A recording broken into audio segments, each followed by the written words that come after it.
I'm 29 and so is my wife. Recently, I found out she had an affair with her former boss, who's 35, married, and has kids. We've been married for 5 years, and we were each other's first everything. We've known each other since high school and even grew up as neighbors, both from broken homes.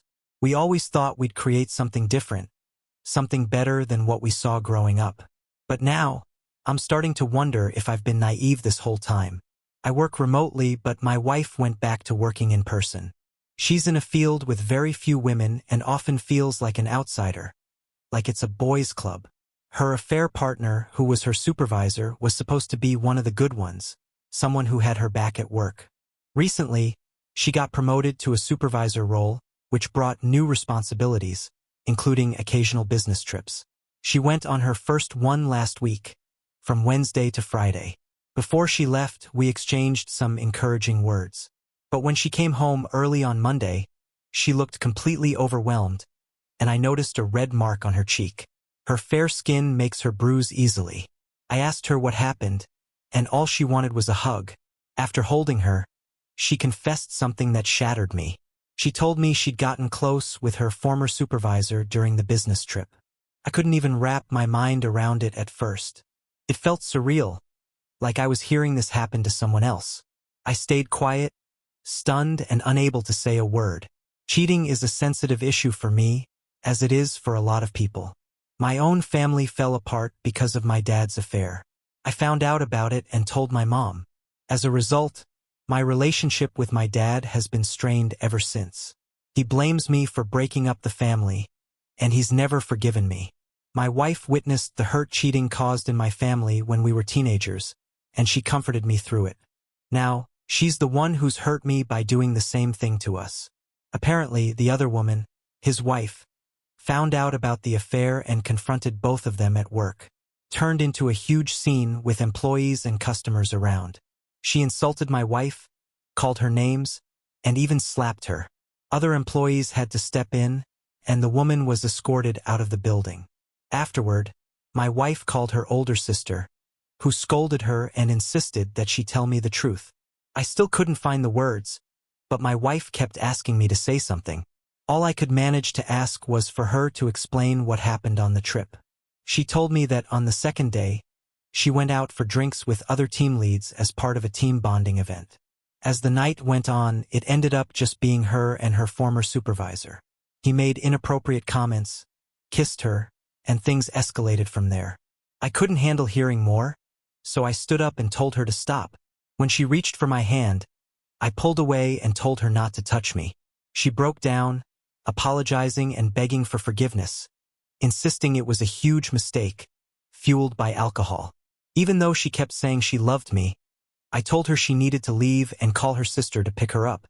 She stood up, crying harder, and tried to hug me, but I moved away again. She begged me not to end things, promising she'd quit her job and give me full access to her phone, suggesting we go to counseling. I couldn't keep it together anymore. I told her that if she wasn't going to leave, then I would. Without packing, I headed straight for the door. She grabbed my arm, trying to stop me, begging me to reconsider, saying that after everything we'd been through, it couldn't end like this. Even so, leaving her behind while she cried tore me apart. The thing is, I love her more than I ever thought was possible, but she broke me. She destroyed everything. Our life, our future. I ended up at my mom's house, where I'm staying now. I managed to keep it together during the drive, but once I arrived, I couldn't hold it in anymore. I just broke down and cried. I don't think my mom has ever seen me cry before, either as a teen or an adult. The only person who's ever seen me cry is my wife. I had to tell my mom what happened because I couldn't hide it, showing up like that. She was heartbroken. She and my wife had always gotten along, and my mom had treated her like a daughter. She didn't judge me, though. My mom told me I could stay as long as I needed and tried to offer some comforting words. Since I left, my wife has been flooding my phone with calls and texts, but I haven't responded. The messages are mostly her begging me to come home, asking where I am, pleading with me to talk, and asking me not to give up on us. I feel so broken. I thought I understood what this pain felt like, but actually going through it is something else entirely. I never thought my wife would do something like this. I always believed that cheating meant the end of a relationship, but now, I'm actually considering giving our relationship another chance. Maybe going to counseling together to try to salvage it. I can't stop thinking about our history, about how much I love her, how we always felt like we fit together perfectly, and how she was there for me when I thought I had no one. I'm so conflicted and don't know what to do or how to move forward. I'm completely lost. Update. This week has been unbearable. It feels like I'm back to being a helpless child, watching my world fall apart without my wife, who's always been my best friend and my rock. I was sure there was more to the story, so yesterday I decided to reach out to the other woman's mother. I needed to hear her side of things for some clarity, since she had no reason to lie or hold back. I found her on Facebook and messaged her through Messenger. She replied in less than 10 minutes and suggested we do a video call right away. I agreed immediately without saying a word. The moment we saw each other, I could tell she was going through the same kind of hell I was. She told me that right after she was escorted out of the workplace last Monday. She tried to contact me but couldn't find my contact information. One of the last things she said to my wife was a threat to tell me the truth. When she said this, all I could think about was how my wife rushed home that day, and how her sister told her she needed to be the one to confess to me. I asked her if she knew anything more about what happened during the team lead trip, or if it was just a one-night stand. The details she shared only confirmed my worst fears. The affair had started before the trip, with clear evidence of emotional texting between them. She showed me all of this via screen share, and it was hard to hold it together. She explained that back in January, she noticed her husband acting distant and uninterested. She saw him texting my wife a few times, but he dismissed it as work-related. The day before the trip, she had gone to his office to drop something off he'd forgotten, and when she arrived, she found him with my wife. They were standing close to each other, laughing and joking, and everything between them felt too familiar, almost flirtatious.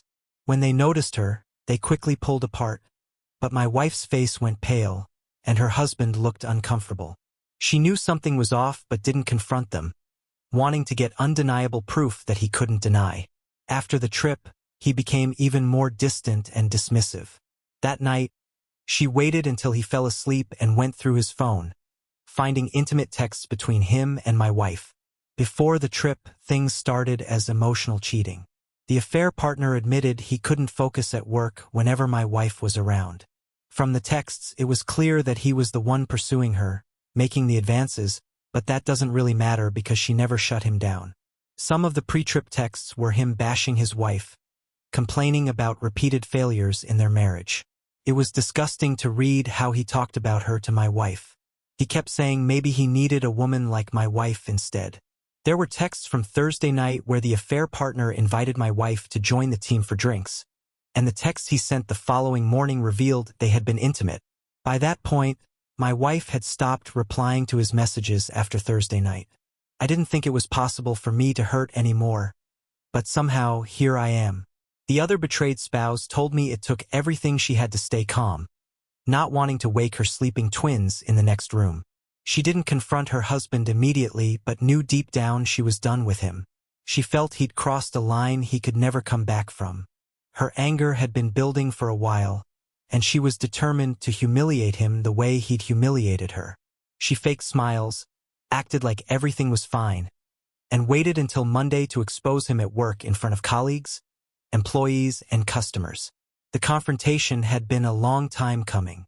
It just so happened that my wife was there that day. When the other betrayed spouse saw my wife with the affair partner and another employee, she decided to confront my wife as well. My wife tried to get her to calm down, but it didn't work. The other betrayed spouse told me her husband showed no remorse, just anger over her outburst. She told me that, after the confrontation, the affair partner was fired the next day. She also kicked him out of the house, saying one of the hardest things she'd ever done was explain it all to her twins. I understood what she meant. My own mom had to do the same thing when my dad cheated. She said the whole ordeal had revealed who her husband truly was.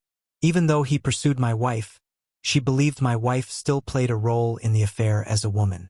She told me she had no sympathy or respect for my wife. I assured her that I completely understood how she felt and that she had every right to hold that perspective. To my surprise, she then apologized to me for her husband's involvement in the affair.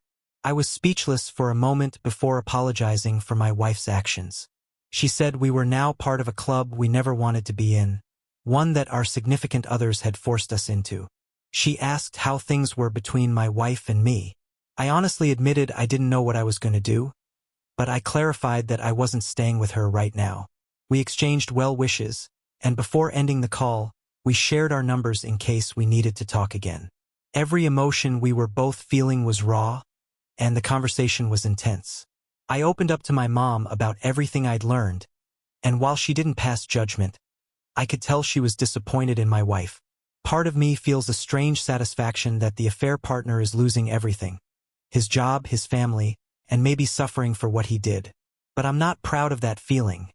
Knowing that a wife is losing her husband and kids are going through unimaginable pain. I'm also furious with my wife for betraying us, for breaking our vows, and for putting my health at risk. After she returned from the trip, we had intimacy, and the post-trip texts show that no protection was used. I realized I need to reconnect with my wife, get the full timeline from her, and demand the truth, especially in light of what I've learned from the other betrayed spouse.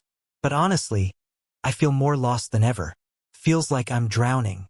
I had a feeling this might happen, that when she had the chance to tell me everything and try to salvage something, she chose to lie instead. I'm sorry. Update. I reached out to my wife, breaking the no-contact rule after learning about her affair with a coworker. There have been messages and comments that are hard to read, but I believe they're necessary and come from a place of genuine concern. It's been a week since I found out, and I've been trying to process everything. After talking with the other betrayed spouse, sleep has become elusive, knowing that my wife, my childhood friend, had an affair. When I step outside, I feel like an empty shell, wondering if people are secretly laughing at me. Has anyone else experienced this feeling?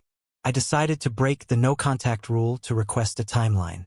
My plan was to show up unannounced on Sunday, hoping for another chance to get the truth. Some people mentioned that the affair partner might be at our home. It was painful to think that she might be defiling the place we've shared for most of our adult lives. But after everything, it didn't seem impossible. I texted the other betrayed spouse for a description of the affair partner's car, explaining why I needed it. Once I got the details, I drove back home, looking for the car, but it wasn't there. I went inside and found my wife alone on the couch, looking shocked when she saw me. Her eyes were red and puffy, like she'd been crying. I hated seeing her like that, and I had an urge to comfort her, but then I remembered how we got here in the first place. It was confusing, almost like I didn't want to help her. She called my name with relief and moved toward me, but I asked her to stop. She did, then said she was worried about me and thanked me for coming back home. I asked her if the affair partner had been in the house.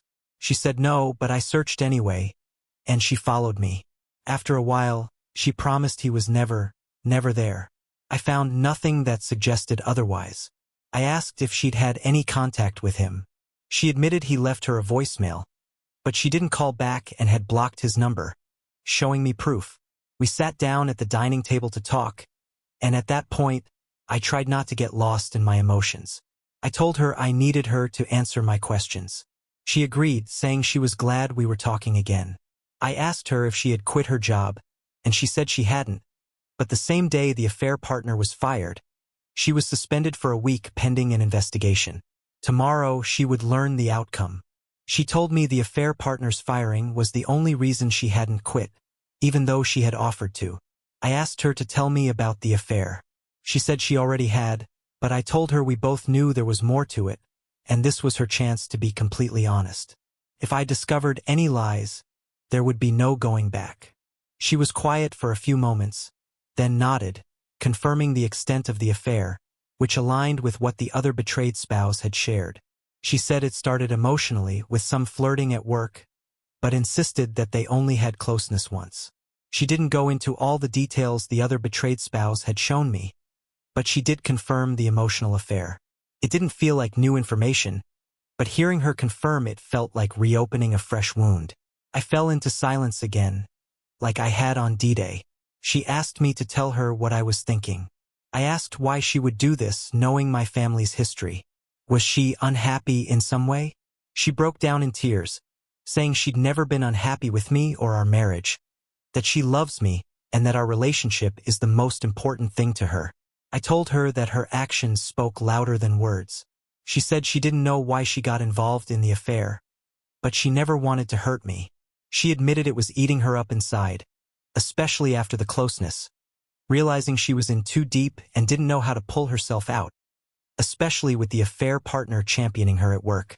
She told me that the affair wasn't my fault. It was all on her. I asked if she felt forced by the affair partner, and she said everyone loved him, that there was a boys' club mentality, and that she froze up during the closeness. She kept apologizing, saying if she could take it all back, she would. My emotions were slipping, so I tried to speed up the conversation. I asked why, after everything, she'd initiate closeness with me. She said she felt disgusted and guilty and wanted to wash it away by being with me again. I told her that nothing could be washed away, that all she did was endanger me to ease her conscience. She didn't have a response, only more tears. I then asked her if she ever intended to tell me. She admitted she wanted to confess but was afraid because she knew cheating was a deal-breaker for me. Her plan had been to fix it by ending the affair and cutting off contact with the affair partner outside of work. She claimed she stopped texting him after they had closeness. I asked if the affair partner had worn a condom, and she disclosed that the closeness wasn't planned. She froze up and didn't bring up protection to him. She expressed deep remorse, saying she would never forgive herself and that she understood I had every right to feel hatred. The pain she caused me, and the no-contact period, had scarred her deeply. She begged me to give our marriage another chance, but I compared her to my dad, which hurt her deeply. She insisted she wasn't like him, and I questioned the difference. When she tried to take my hand, I pulled away. She argued that our situation was different from my parents and begged me to believe we could overcome this, given everything we've been through. I couldn't bring myself to say that. I then requested a timeline, which seemed to terrify her, but I insisted, and she agreed. I emphasized the need for both of us to get tested, and she agreed without hesitation. Struggling to keep my emotions in check, I packed a bag with some essentials. She begged me to stay, offering to sleep on the couch, but I couldn't stay in the same house with her. She professed her love and apologized for everything, but I couldn't respond. When she asked where I was staying, I admitted I was going to stay with my mom. She wanted me to convey a message to my mom, but I declined, saying I couldn't be the go-between. I sensed her concern about her relationship with my mom, since she had always treated her like a daughter. Despite her request for a hug, I refused and left. Now I'm assessing my options. While she revealed more truth, the reality remains the same. I'm still uncertain about her claim that she froze up. I'm also hesitant to share the affair with others due to the embarrassment. Right now, I'm taking things day by day and would appreciate any advice on how to proceed. The idea of her freezing up doesn't sit well with me. She still went through with it, and honestly, they might have had closeness more than once. Doing so without protection feels too intimate for a casual encounter. Am I mistaken? Update. I received the timeline from my wife detailing her affair with her coworker. I've been maintaining casual contact with her, and she texted me about heading to a post-suspension meeting. An hour later, she informed me of her termination. We also discussed the STD test scheduled for Thursday. Last night, she FaceTimed me. Though I was hesitant to answer, she still looked the same as she did on Sunday. She mentioned finishing the timeline, and I told her I'd come over the next day. She said that writing the timeline had been one of the hardest things she's ever done, second only to our current separation. She was trying not to cry, and though I would normally comfort her, I couldn't bring myself to do so. My mom offered to accompany us for support, though she wouldn't enter the house, just wait outside. Concerned about my drive back, I accepted her offer and drove us there. My wife was waiting for me inside, holding a 2-page document, visibly anxious. I sat beside her on the couch, and the whole situation felt eerily like D-Day all over again. I wanted her to read the timeline, and although she was taken aback, I could see the fear on her face. We had always been so attuned to each other, and seeing her fear only heightened my dread. I told her I needed her to do this for me, and after a moment, she agreed. It was crushing, hearing it all again, just like when she admitted to the emotional affair on D-Day. The timeline she wrote covered everything from when she was hired until D-Day. She detailed how her friendship with the affair partner began, the workplace culture, and how he presented himself. He was a jokester, but didn't tolerate nonsense, maintaining order in his department. Their friendship grew, and he started venting about his home life with her, using her as a sounding board. He also probed into her life, and she told him about her mom's relapse. As their connection deepened, she wished she'd spoken up sooner, but she was blinded by the idea that he was one of the good ones at work. Coworkers even mocked her for being his favorite, but she didn't confide in me because I was dealing with my dad's issues at the time, and she felt like her problems were minor in comparison. She turned to the affair partner instead, which eventually led to the emotional affair. It hurt to hear this, especially since we always had such open communication. There was nothing we couldn't talk about, no matter what else was going on. She was always my first priority, and I would have been there for her. We were supposed to be a team. The affair partner began flirting with her at work, exchanging texts, and she reciprocated. He hinted at a promotion for her, and after it happened, he hugged her, joking that she could thank him later. During a team outing, they broke off from the group, and he vented about his own family issues. They went to his room under the pretense of celebrating her promotion. He turned on music, talked about the view, pulled her close, and started dancing with her. He kept saying how pretty she was. Eventually, he kissed her, and she froze up. She wasn't feeling the emotions in the moment. He groped her, and it led to them being intimate. She didn't reach climax, and he finished quickly, saying, "Well, that was a hell of a celebration." She fell asleep, quietly left for her room, went straight into the shower, and scrubbed her body repeatedly, but still felt filthy. She didn't sleep, only cried, thinking about me. The next morning there was a meeting, but she didn't go. The affair partner called her, disappointed, and suggested they stay another day. She barely replied, lying about being hungover. He offered to cover for her at the meeting and tossed around the idea of staying behind for another day. She was terrified of telling me what had happened, knowing how cheating was a deal-breaker for me. She came up with a plan to end the affair by limiting communication to work-related matters and returning home early. When we reunited, she was overwhelmed with guilt, but pretended that everything was normal. On Saturday morning, she initiated intimacy in an attempt to erase what she had done, but the regret only deepened as she realized she had been with her coworker without protection. On Monday, the affair partner pulled her aside and suggested leaving the past behind as a mistake, but he resisted until another employee intervened. The confrontation. In a panic, she called her sister. My sister-in-law found out the same day I did. As I read through the timeline, I had to condense it to make it bearable. She cried throughout, taking short breaks to catch her breath. It was hard for both of us, but I could barely handle it. Every time she tried to reach for my hand, to apologize, I pulled away. I couldn't bring myself to comfort her. I just needed to escape, to breathe, so I took the timeline and left. Once in the car, the reality hit. I broke down. My mom, who had been silently waiting by my side, pulled me into an embrace. She didn't say anything, just held me as I cried. No words could fix what had happened. I couldn't even think clearly enough to drive, so my mom took the wheel and brought us home. Meanwhile, my wife didn't stop calling. Texts flooded my phone and then my mom's. But I told her I'd take care of it, to let me handle this in my own way. When I finally called my wife back, her first question was simple. "Are you okay?" But how could I be okay? After everything? She admitted I was right. She'd screwed up. She said she was no better than my dad.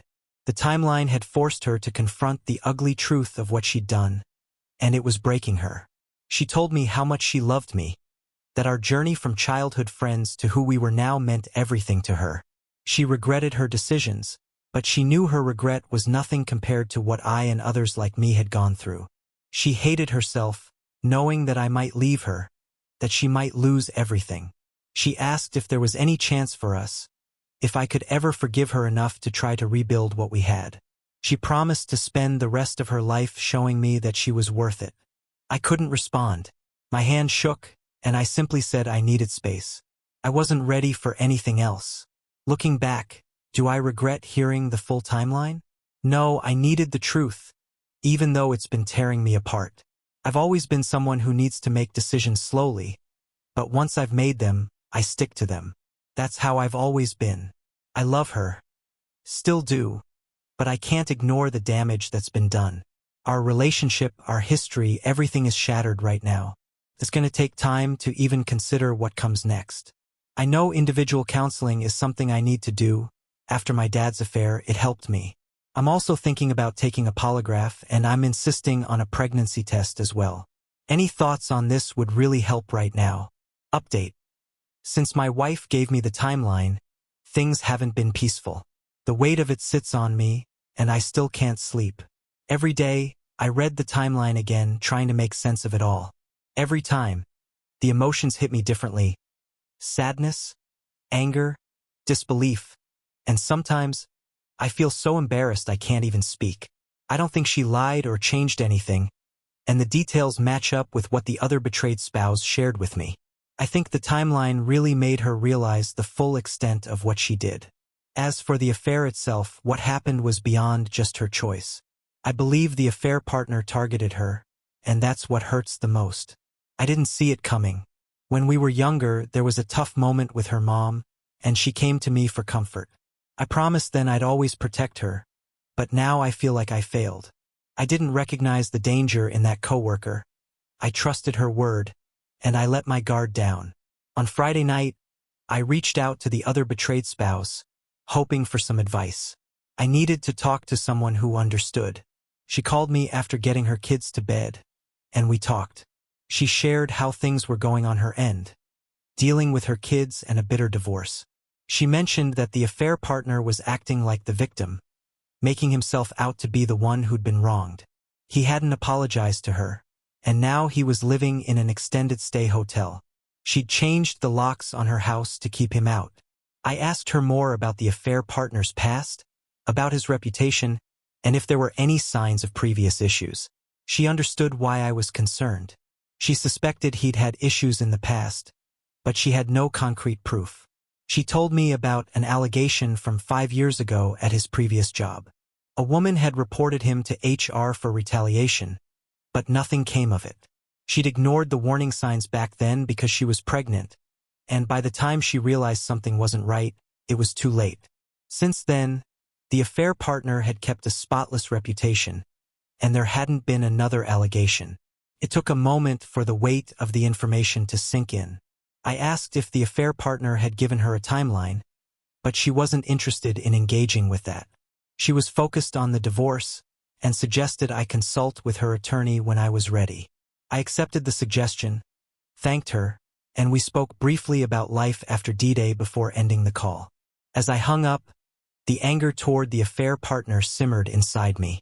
I truly believe he targeted my wife, but she still let the emotional affair grow. It hurts deeply. I feel betrayed, lost, and hollow. I hate everything about this situation. Yesterday, I couldn't shake the words of the other betrayed spouse. My sister-in-law called soon after, sounding concerned. She told me that my wife hadn't been doing well. She hadn't been eating, and was struggling emotionally. She asked if I'd spoken to my wife, but I hadn't heard from her since Thursday. She had been respecting my request for space. I didn't like hearing any of it. The thought of my wife suffering, all while I had no contact with her, weighed heavily on me. My sister-in-law asked if I could talk to her, and I'd already made up my mind to visit.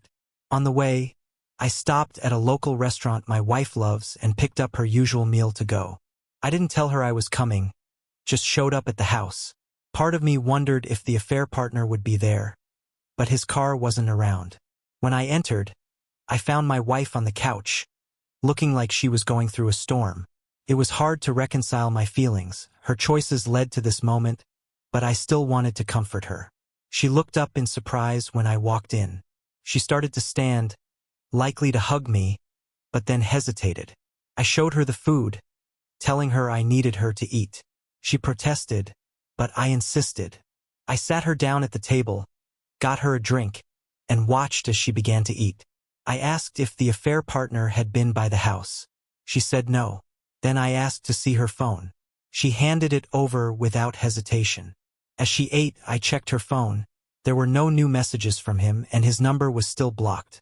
Once she finished eating, I brought up the call from her sister, and she looked genuinely surprised. She assured me that she hadn't asked her to check on her, and respected my request for space. I told her it was fine. I wasn't upset by the call.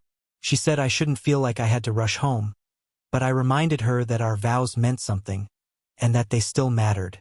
She began tearing up, apologizing over and over, saying that she had ruined us, hurt me, and betrayed my trust. She admitted she was angry and disappointed with herself. Her words hit me like a wave. I broke down. She kept saying she didn't deserve me, that I must regret being with her, but I interrupted. My life is wrecked, I told her. But I don't regret you. I reminded her of our history, of the time she saved me, and how I never wanted to be apart from her. Before D-Day, we were a team. This was supposed to be our journey together. We cried in silence for a long time, both of us at a loss for words. Eventually, I told her I needed to go. As I left, she thanked me, understanding my need for space. She promised she wasn't giving up on us and planned to start individual counseling. I nodded but felt empty. My first counseling session is scheduled for Monday, but I'm still struggling to figure out how to move forward. I feel utterly lost, crushed by every emotion imaginable. It's like I'm trapped in a maze, unable to find my way out.